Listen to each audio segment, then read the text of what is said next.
দই ফুচকা এমনই একটা জিনিস যেটা খেতে কিন্তু সবারই ভালো লাগে, তাই কিন্তু মন নিয়ে আজকে বসে গিয়েছে দই ফুচকা বানানোর জন্য।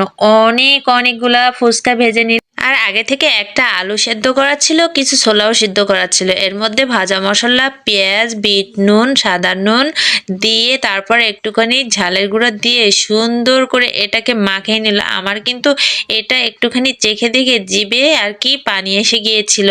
এই যে ফুচকাগুলো কিন্তু ভেজে টপাটপ একটা ডিশের উপরে সুন্দর করে আর কি সাজিয়ে নেওয়া হলো। তারপরে আগে থেকে ম্যাশ করা আলুগুলোকে আর কি টপাটপ ফুচকার মধ্যে দিল।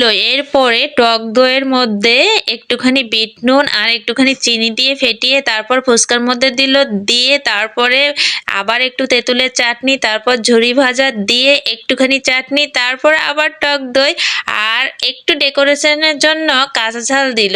বেশ মজা হয়েছিল কিন্তু।